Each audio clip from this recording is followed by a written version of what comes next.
Nous allons passer maintenant au second sujet, c'est le Mali, le projet de révision de la Constitution. Est-ce que IBK est tenté par un troisième mandat? En tout cas, un comité d'experts a remis au président IBK le lundi un nouveau projet de révision constitutionnelle dont l'adoption sera soumise à un référendum 1 an et demi après l'abandon d'une première mouture. C'est ce qu'a annoncé la présidence malienne dans un communiqué. Il a été dit, il a été fait au jour et à l'heure. S'est réjoui le chef de l'État réélu pour un second mandat en août en recevant le rapport du groupe de 11 experts dirigés depuis janvier par le professeur de droit public Maka Moussa Sissoko. C'est toujours le communiqué qui l'indique. L'ONU a récemment dénoncé le retard pris dans la réforme constitutionnelle prévue par l'accord de paix en 2015 pour créer un Sénat, une Cour des comptes et inscrit la décentralisation dans la Constitution alors que des zones entières du pays échappent encore au contrôle des forces maliennes, françaises et de l'ONU régulièrement visées par des attaques meurtrières. Firmin Teko, on sait que les réformes constitutionnelles, elles sont ce qu'elles sont. On ne peut pas empêcher les réformes, mais s'agissant de l'Afrique, on ne peut pas aussi empêcher d'y voir quelques velléités de vouloir aller au-delà des termes constitutionnels. Oui, permettez que je fasse observer deux choses. La première chose, le fait qu'un chef d'État choisisse ou ait choisi de faire modifier la Constitution, ce n'est pas une mauvaise chose en soi. Parce que ça dépend du programme de chacun.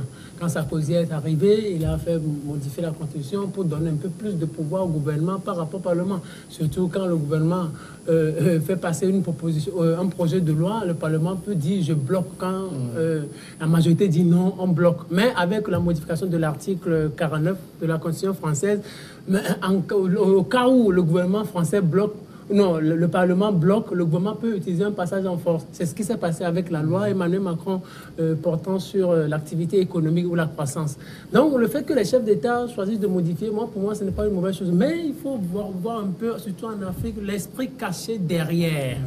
Et quand un chef d'État choisit donc de modifier ou de faire les réformes, la première des choses, surtout avec ce que nous sommes en train de voir aujourd'hui, c'est soit on saute un verrou qui est là, où on se dit on est encore en forme, on peut faire un mandat de plus.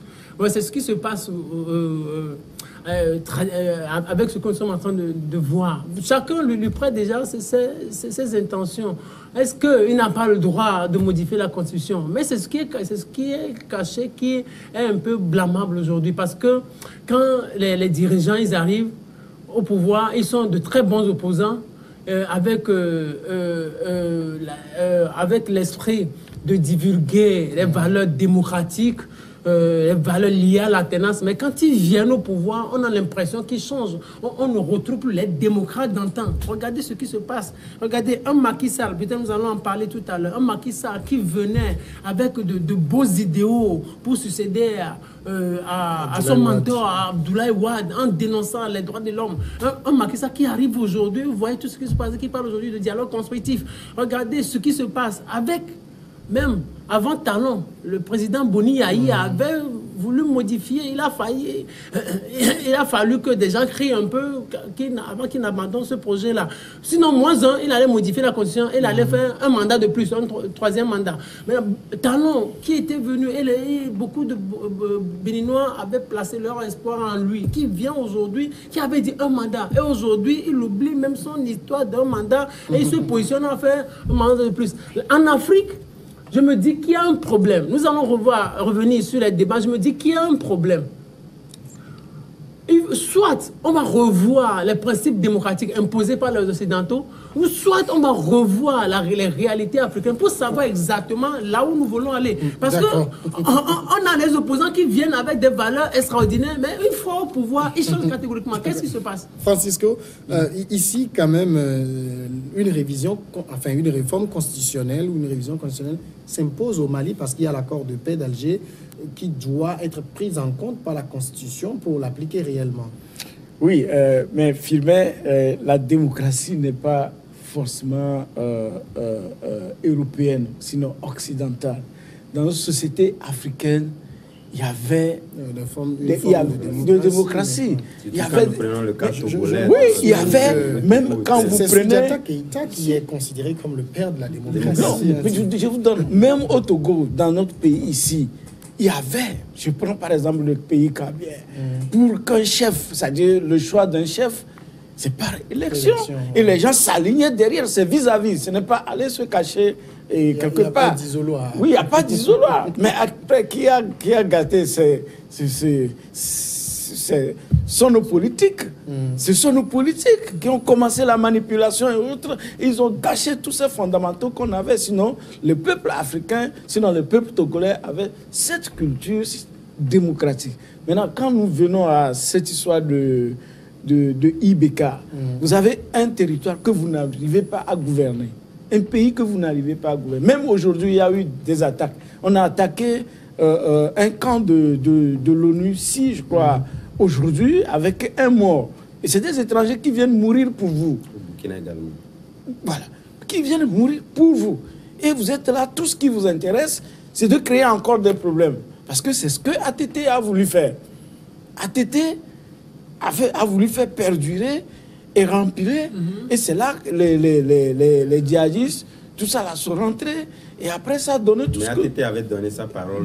Mais il avait pourtant donné sa parole. C'était la parole de militaire, puisque le militaire, on le dit, n'a pas de parole. Sa parole, c'est les armes. Donc voilà, il est là, il n'arrive pas à gouverner un pays. Certes, la modification de la Constitution, qu'est-ce qu'ils veulent faire au juste? On a parlé que... il y a la Cour des comptes. La Cour des comptes, faut tenir compte le Sénat. Attendez, créer une Cour des comptes pour créer comme ce que on a dans les pays comme les nôtres, des cours de comptes mais il faut l'inscrire à la Constitution. Attendez, oui, mais c'est juste pour... Attendez, c'est juste pour faire dépenser de l'argent. Et le Sénat, nous avons nos assemblées, l'Assemblée nationale, qui n'arrive à rien faire. Les questions du Sénat, je suis dubitatif. Si, attendez, même l'Assemblée nationale, on a le petit système de gestion qu'on n'arrive pas à faire. Et on veut l'amener au niveau de l'européen. Parce que, par exemple, la France a une Assemblée nationale, le Sénat. Et bon, en Afrique aussi, on veut copier. Non. Le Sénat, on n'en a pas besoin. C'est de l'argent perdu. Cet argent peut construire des écoles, mais bon, les hôpitaux. Pour les vieux briscards de la politique, il faut les garder. On ne va pas. Non, pendant qu'ils ont travaillé. Les nourrir pour éviter qu'ils soient un problème après. Voilà, ça devient le copinage. Ça devient le copinage. Pendant qu'ils travaillent, il y a les polices d'assurance et autres qu'on assure. Et que, bon, après, qu'ils ne soient plus toujours sur le budget de l'État. L'argent là peut servir à autre chose. Mais il y a des problèmes comment l'appelle-t-on, au Mali, où une bonne partie du territoire n'est pas gérée. Ailleurs, c'est des groupes d'autodéfense qui assurent la sécurité. Par exemple, ce qui s'est passé à, comment l'appelle-t-on, au centre, voilà, au centre du pays. Mais c'est ça, ce sont les populations même qui se sont organisées en groupes d'autodéfense et à chaque fois qu'ils vont attaquer ceux-là qu'ils jugent, par exemple, des malfaiteurs, mais ils recueillent, ils collectent les armes là-bas. La preuve, le gouvernement dit, je dissous. Le gouvernement central dit, je dissous les groupes d'autodéfense, ce qui n'existait pas. Comment il a pu dissoudre si ça n'existait pas? Ça veut dire qu'eux-mêmes, ils ont failli, ils n'arrivent pas à gérer un pays. Maintenant, ils veulent rester s'incruster au pouvoir. Ce n'est pas normal, ce n'est pas ça. Alors, mais est-ce qu'on ne prête pas des intentions à IBK? Tout à fait, j'allais même en venir que dire dans le cadre d'IBK qu'il était en train de prétendre à un troisième mandat, je pense que c'est trop dit.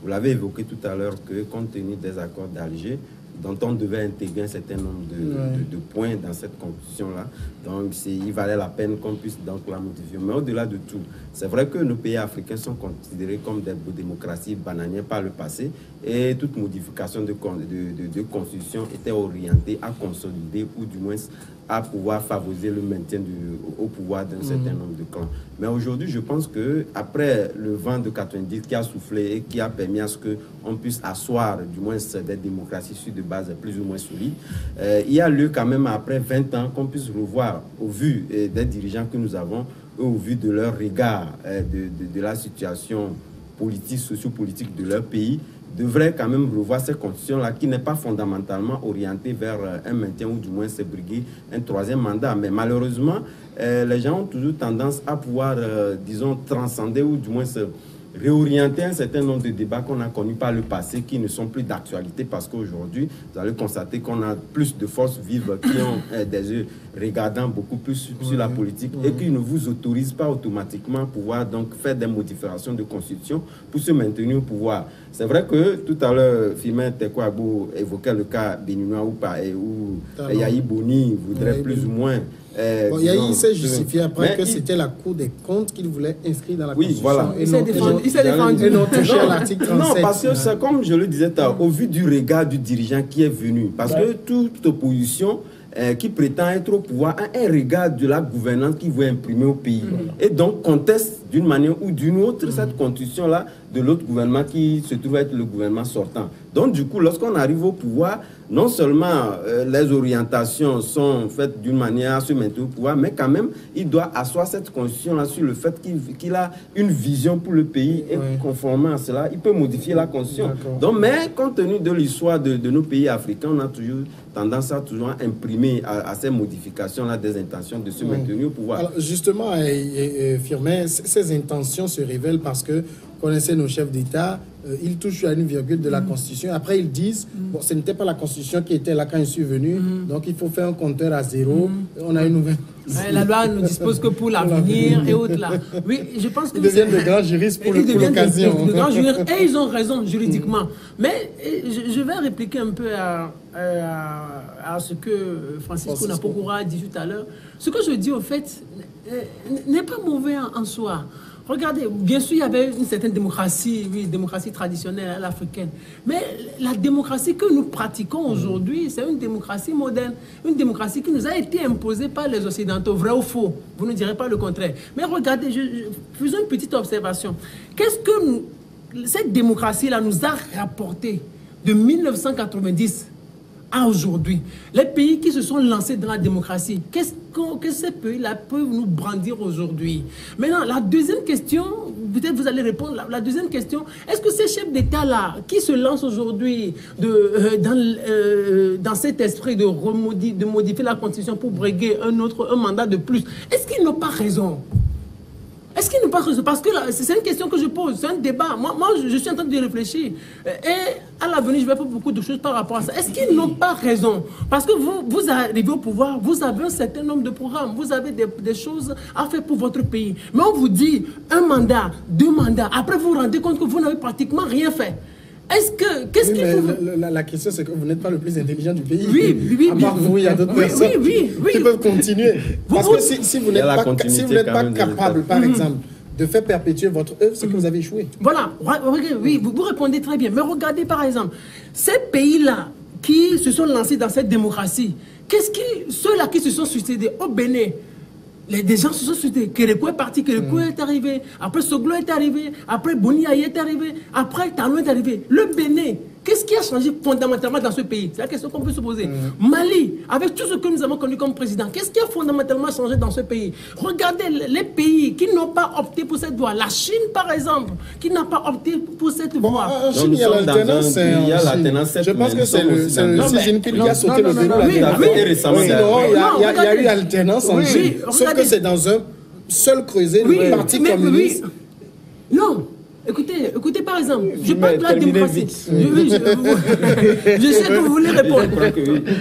Oui, par rapport à la Chine. La parole a été monopolisée pendant longtemps, je vais la libérer. Non, je regarde la montre. Oui, maintenant vous regardez. Que le temps va sonner, je vais l'arrêter.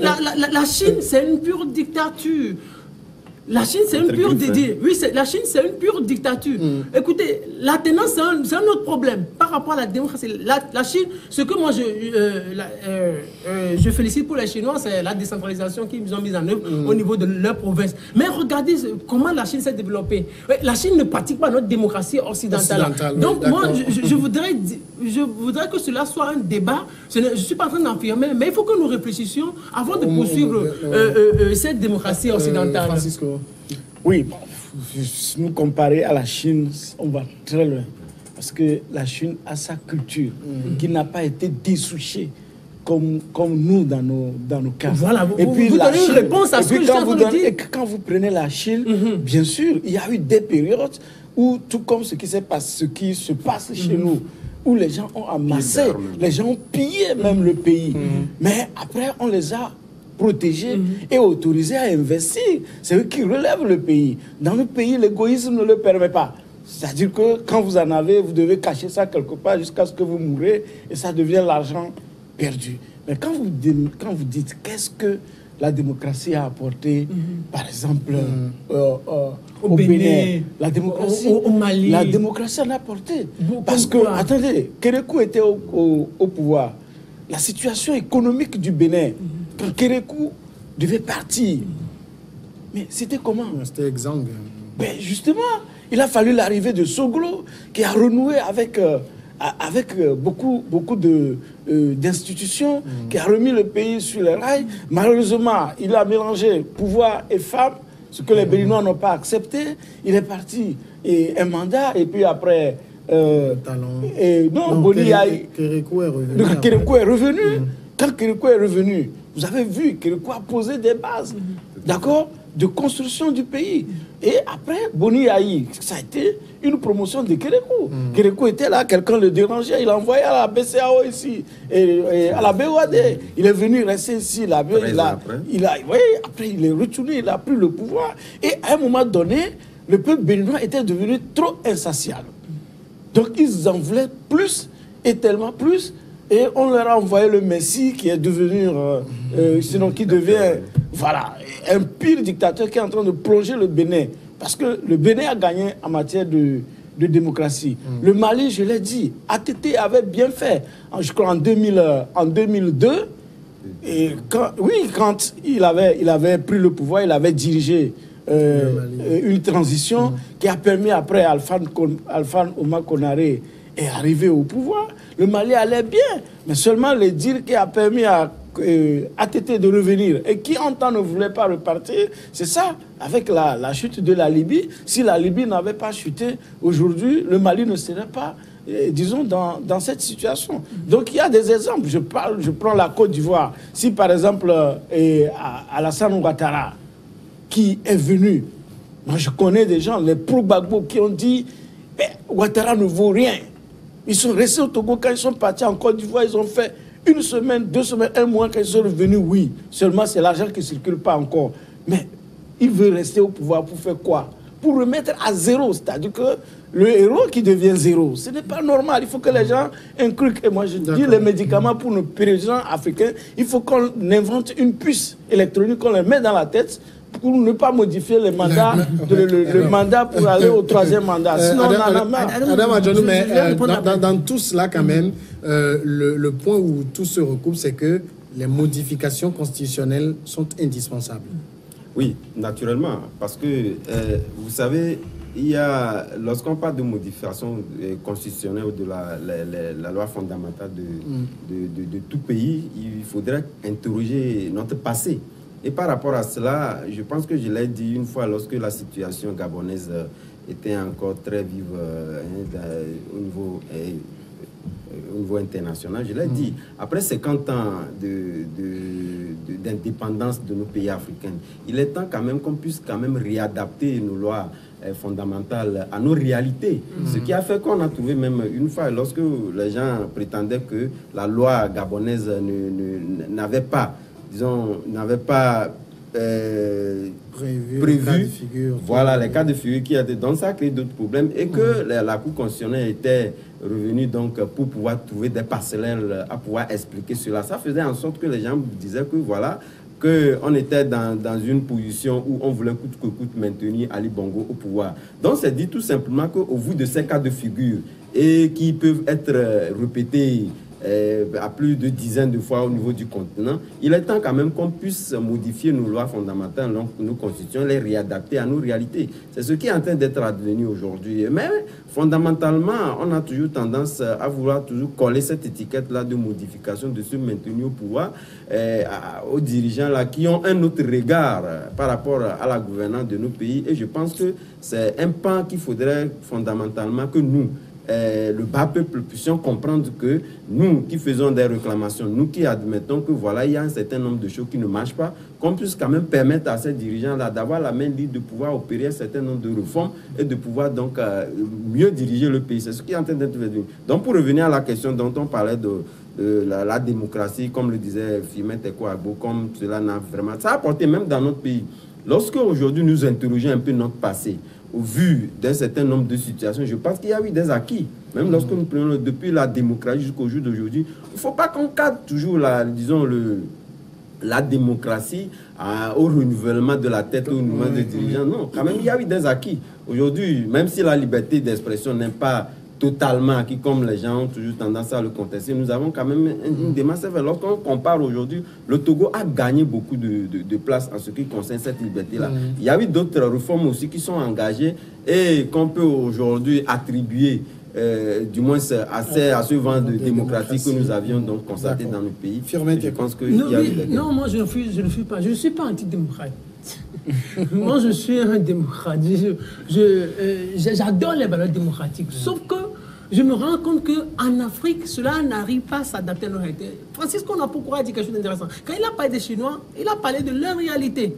Maintenant, fondamentalement, comparer le Togo sous la dictature au Togo sous la démocratie, peut-être c'est un devoir que je vous donne. Quand vous allez à la maison, vous réfléchissez, vous allez nous dire ce qui a fondamentalement changé au Togo au-delà de... Ça veut dire en termes de bien-être, en termes de bien-être, en termes de développement.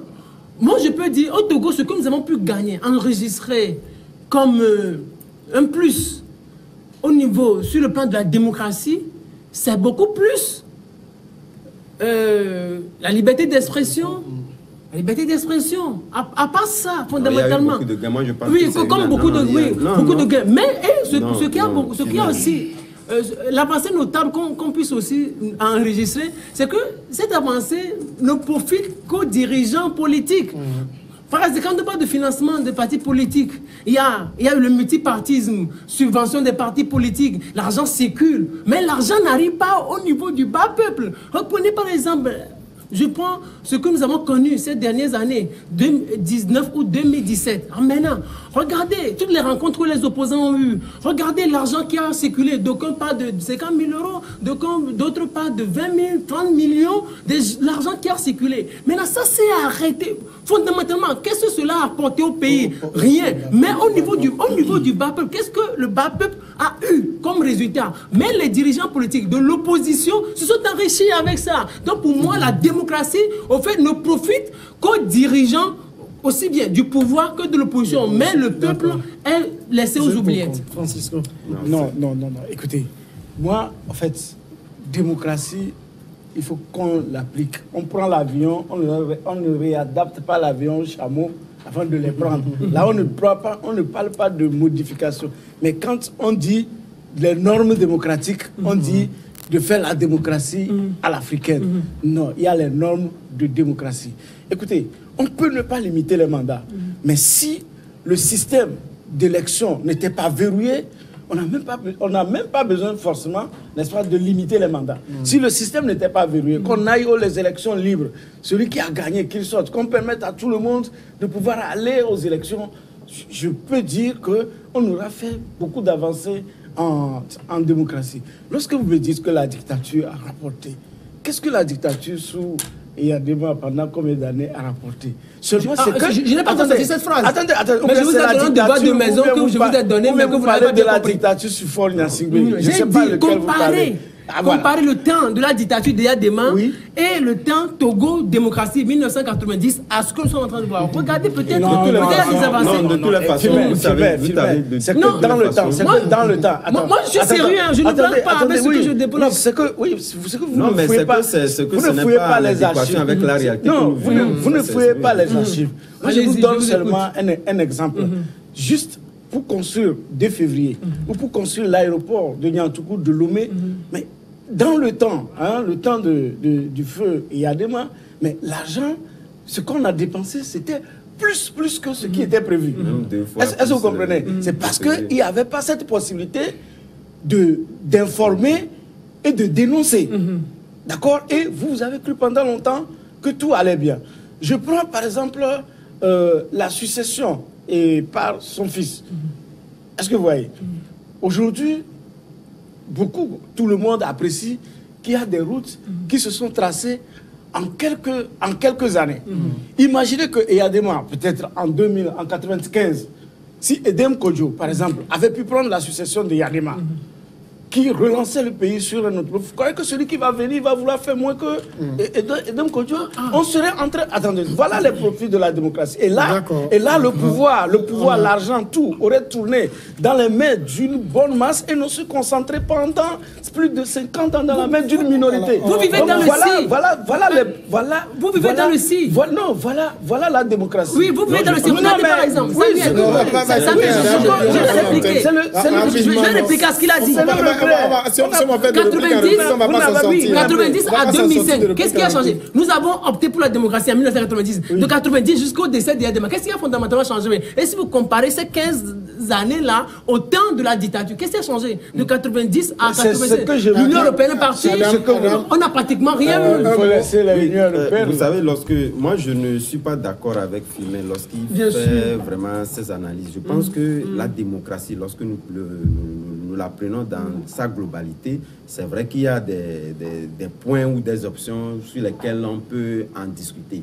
Mais lorsqu'on compare aujourd'hui, comme il a dit 90 à 95, c'est que je pense qu'après la démocratie, et il y a des mains, parce que nous n'allons pas aujourd'hui refaire encore l'histoire du Togo, mais quand même nous constaterons qu'il y a des mains, c'est-à-dire que la période de Yadema, c'est-à-dire savourée démocratiquement, n'est pas réellement ça. Ça, il y a dit. Mais quand même, on ne peut pas comparer la période de Yadema à la démocratie que nous vivons aujourd'hui en disant que rien n'est fait. Vous avez évoqué tout à l'heure. On va rendre l'antenne. On revient après le journal.